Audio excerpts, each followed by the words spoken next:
को निराश न कर, बस श्री कृष्ण पर तू विश्वास कर। हर पल साथ है वो मुरली वाला, इस बात का तू एहसास कर। राधे राधे।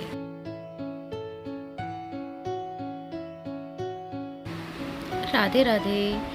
तो आज है सोमवार। वैसे ये मेरी डेली की पूजा होती है जो मैं आज आप लोगों के साथ साझा कर रही हूँ।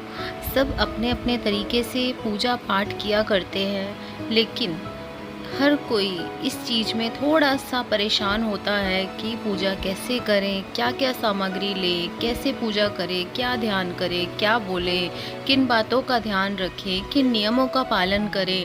हमेशा हमारे मन में ना ये विचार आते ही रहते हैं पूजा भक्ति को लेके। मैंने जब लड्डू गोपाल जी की सेवा ली, आज से 10-12 साल पहले मैंने लड्डू गोपाल जी की सेवा ली। जब मैं लड्डू गोपाल जी को साथ लेके आई थी, सबसे पहले जो मेरे सबसे छोटे वाले लड्डू गोपाल जी हैं, उन्हें मैं अपने साथ लेके आई थी। तो इस विचार के साथ लेके आई थी कि मुझे तो मंदिर में बिठाना है और बस जोत जगानी है। जब मेरे लड्डू गोपाल जी मेरे साथ मेरे घर पे आए, वो घर मेरा नहीं रहा, वो घर तो उनका हो गया। उन्होंने इतने अच्छे से संभाला ना सब कुछ, मैं आपको बता नहीं सकती अपने शब्दों में। कहते हैं कि हमारे जीवन में कुछ ऐसे बदलाव हो जाते हैं प्रभु की कृपा से कि हम उन्हें अपने शब्दों में तो बयां कर ही नहीं सकते। वो हमारा मन, हमारी आत्मा जानती है कि क्या हमारी ज़िंदगी में बदलाव आए। जब मेरे लड्डू गोपाल जी आए, वो धनतेरस का दिन था। सब लोग कुछ धातु से बनी बर्तन वस्तुएं लेके आ रहे थे, लेकिन मेरे अंदर विचार आया कि क्यों ना मैं छोटे से लड्डू गोपाल जी ही ले आऊं, क्योंकि वो तो मतलब धातु के ही होते हैं ना। तो मम्मी ने बोला कि बर्तन हर कोई लेता है, पर मेरे अंदर आया नहीं, मैं तो लड्डू गोपाल जी लेके आऊँगी, क्योंकि मुझे उनके जो है बस जोत पत्ती करनी है, उनको मंदिर में स्थापित करना है। जब मैं लड्डू गोपाल जी लेके आई, मुझे उनकी सेवा, पूजा, नियम, भक्ति, प्रार्थना कुछ नहीं आता था। मुझे उनकी सेवा का स भी नहीं पता था।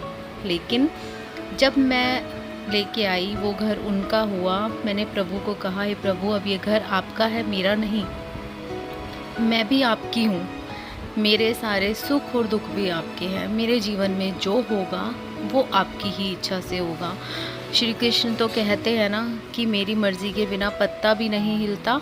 तो जब आपकी मर्ज़ी के बिना पत्ता भी नहीं हिलता, तो मेरे जीवन में कुछ आपकी मर्ज़ी के बिना कैसे हो सकता है? नहीं हो सकता ना। तो बस मैंने उसी दिन से उनका हाथ इस तरह से थामा कि अटूट विश्वास है मुझे कि वो जो करेंगे अच्छा ही करेंगे। जो हुआ वो भी अच्छा हुआ और जो होगा वो भी अच्छा होगा। कहते हैं ना कि कभी भी भविष्य की चिंता मत करें। जो आप आज कर रहे हैं ना, वही आपका भविष्य होगा। जो बीत गया उसे तो आप ला नहीं सकते, लेकिन हाँ, आज प्रभु का नाम लेके सेवा करके अपना भविष्य सुधार जरूर सकते हैं। तो मैं तो महादेव की आज पूजा कर रही हूँ। लोगों ने बहुत रोका, बहुत टोका। किसी ने कहा शिवलिंग नहीं लाना है, किसी ने कहा ले के आ सकते हो, किसी ने कहा बड़ा, किसी ने कहा छोटा होना चाहिए, किसी ने कहा क्रिस्टल का होना चाहिए, किसी ने कहा पत्थर का नहीं होना चाहिए। 100 बातें, जितने मुँह उतनी बातें। लेकिन मेरा मानना ये है, जैसा आपका मन चाहे वो आप करो। कहते हैं ना, मन में तो ईश्वर का वास होता है, आत्मा ही परमात्मा है। किसी ने सत्य कहा है, आत्मा ही परमात्मा है। जो आपकी आत्मा आपसे बोलती है ना, वो कभी भी गलत नहीं हो सकता, क्योंकि वो परमात्मा की आवाज़ होती है, वो आत्मा की नहीं। मेरे मन और अंतरात्मा ने मुझे बोला कि लेना, जो तेरा दिल करता है लीना, तू वो कर, तू लेके आ। अगर तेरी श्रद्धा है, अगर तेरी भक्ति है, तो वो कभी भी संकट आने ही नहीं देंगे, क्योंकि तेरी तो श्रद्धा है ना इस चीज़ में, तेरा तो भाव है ना इस चीज़ में। मैं कभी भी टूटती हूँ ना, कभी भी परेशान होती हूँ, तो बस अपने आप से यही कहती हूँ कि लीना नहीं, टूटना नहीं। जो तेरी इच्छा है, जो तेरा मन तुझसे करवा रहा है, तो वो कर। मन तो कहते हैं कि मन के वश में नहीं होना चाहिए, लेकिन अपनी अंदर आवाज़ जो आती है ना, उसके वश में तो होना चाहिए, क्योंकि बहुत ज़रूरी है। आपकी जो मन की आवाज़ आपको करने को कहती है ना, वो आपको करना चाहिए, क्योंकि वो आप नहीं, वो आपके परमात्मा करवाते हैं आपसे। जो पूरी श्रद्धा से, भाव से उसको समर्पित हो जाता है ना, तो फिर उसका मन तो उससे कुछ कराता ही नहीं है, क्योंकि वो तो ईश्वर के वश में हो जाता है और ईश्वर ही उसको चलाते हैं। तो मेरा ऐसा ही है। जब फिर ये मैं आपको पूरी स्टोरी कभी बताऊंगी, सुनाऊंगी कि कैसे मेरी कान्हा से फिर सेवा मैंने शुरू की, कैसे मेरी भक्ति उनसे ज़्यादा हुई है। जो आप अगर जानना चाहते हैं तो मुझे कमेंट करना, मैं आप लोगों को ज़रूर बताऊंगी। ईश्वर के हर फैसले पे खुश रहो, क्योंकि ईश्वर वो नहीं देता जो तुम्हें अच्छा लगता है, बल्कि ईश्वर तो वो देता है जो तुम्हारे लिए अच्छा होता है। हमेशा इस बात का याद रखना चाहिए कि हमारी मर्ज़ी से हमें कुछ नहीं मिलता। जो वो देना चाहता है ना, जो हमारे लिए अच्छा होता है, वो वही देता है। एक कहावत है कि तू करता वो है जो तू चाहता है, लेकिन होता वो है जो वो चाहता है।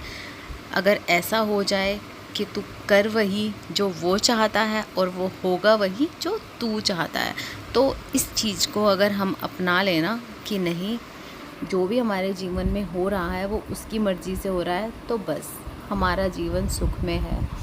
बस इतना कहना चाहूँगी, किसी भी भ्रम में ना पड़ें कि ये करें वो ना करें। नियम पालन, पूजा पाठ, जो आपके मन की श्रद्धा, जो आपके सच्चे भाव जिस चीज़ को करने के लिए बोलें, वो समझ लीजिए कि वही आपके नियम हैं, वही आपके लिए सब कुछ है। क्योंकि वो आप नहीं कर रहे हैं, वो तो वो करवाना चाह रहा है आपसे। अगर उसकी मर्ज़ी के बिना तो कुछ नहीं होता। अगर वो नहीं चाहेगा ना, आप उसके आगे एक फूल तो क्या, एक पत्ता भी नहीं रख सकते हो। आप उसके आगे खड़े ही नहीं हो सकते हो। अगर उसकी मर्ज़ी ना हो ना, तो आप इसको हाथ तक नहीं लगा सकते हो, वो आपको टच ही नहीं करने देगा। इसी बात पे एक स्टोरी है, कहानी है, और ये सच्ची घटना है। मैं आपको सुनाऊंगी अगली वीडियो में, ज़रूर सुनिएगा। और अगर ज़्यादा आप लोग चिंता करते हैं और ज़्यादा सोचते हैं अगर आप, तो मेरे पास ना एक मूल मंत्र है। अगर वो मंत्र आपने जान लिया ना, दावा है मेरा, आप कभी भी चिंता नहीं करेंगे। राधे राधे। तो बताइए कैसे लग रहे हैं मेरे लड्डू। सेम सेम आज हम लोग, मुझे ऐसा लग रहा है आज हम सेम सेम हो गए हैं, लड्डू भी और मैं भी। येलो रेड येलो रेड, बिल्कुल सेम सेम। तो अभी सारा काम तो हो ही चुका है मेरा। अभी मेरी पूजा पूरी हो चुकी है। आज मैंने आपको इस ब्लॉग में कुकिंग वगैरह कुछ नहीं दिखाई है, सिर्फ और सिर्फ मैंने आपको बताया है कि मैं डेली की पूजा भी कैसे करती हूँ। अभी तो जैसे आज मेरा फास्ट है तो मैं मंदिर भी गई हूँ, वरना मैं जो आपको मैंने जो पूजा शेयर की है घर में करने वाली, मेरी डेली की पूजा ऐसी ही होती है। मैं डेली इसी तरह से पूजा करती हूँ। कभी जो है मैं दूध का अभिषेक कर लेती हूँ भोले बाबा पे, कभी नहीं। वैसे तो उनको एक जल का लोटा भी चढ़ा दिया जाए ना तो वो प्रसन्न हो जाते हैं। कहते हैं ना कि आपके जो भक्ति भाव देखे जाते हैं, भगवान आपकी भक्ति भाव देखता है, भाव देखता है आपके मन के, लेकिन वो ये नहीं देखता कि आप उनको क्या अर्पण कर रहे हो। प्यार से तो चढ़ाया हुआ एक लोटा जल भी वो स्वीकार कर लेते हैं। तो और एक चीज़, हमेशा ना जब भी आप पूजा करते हैं तो हमेशा एक चीज़ की माफ़ी ज़रूर मांगनी चाहिए, भगवान से माफ़ी ज़रूर मांगनी चाहिए कि कोई भी भूल चूक हो गई हो, मैं आपकी पूजा विधि नहीं जानती, आपको बुलाना नहीं जानती, आपको जो है विदा करना नहीं जानती, मंत्र नहीं जानती। जितने भी जो भी मन से भक्ति भाव से और अपने श्रद्धा से, अपने सच्चे मन के भाव से जो भी मैं करती हूँ, कृपया कर उससे स्वीकार करें और मुझे अपना आशीर्वाद दें। बस इतना, और माफ़ी ज़रूर मांगनी चाहिए। और आज मेघा ने रखा है स्वार, इसे बोला जाता है ठंडा व्रत, जो कि हमारे में रखा जाता है। मैं आपको भी सारी इसकी डिटेल बताऊंगी शॉर्ट वीडियो में, आप ज़रूर सुनिएगा कि जो है ठंडा व्रत कैसे किया जाता है। इसे आप ठंडा शीतला का व्रत भी बोलते हैं, हमारे में स्वार भी बोलते हैं, तो आप कुछ भी बोल सकते हैं। शॉर्ट में ज़रूर सुनिएगा कि ठंडा व्रत कैसे किया जाता है। चलिए, अभी बस मेरा जो है काम हो चुका है और मैंने चाय भी बना ली है। व्रत है आज तो मैं अभी चाय और बस बनाना लूँगी। साथ के लिए मैंने साबूदाने की खीर बना ली है। तो इस व्लॉग को करती हूँ यहीं पे एंड, मिलती हूँ आपसे अपने अगले वीडियो में। वेट कीजिएगा, नहीं करना वेट तो कोई बात नहीं, नोटिफिकेशन ऑन कीजिएगा, आपके पास नोटिफिकेशन आएगा। ज़रूर देखिएगा वीडियो को, अच्छा लगे तो लाइक ज़रूर देना, सब्सक्राइब कर लेना चैनल को अगर पहली बार आए हैं तो। मिलती हूँ अगली वीडियो में, बाय।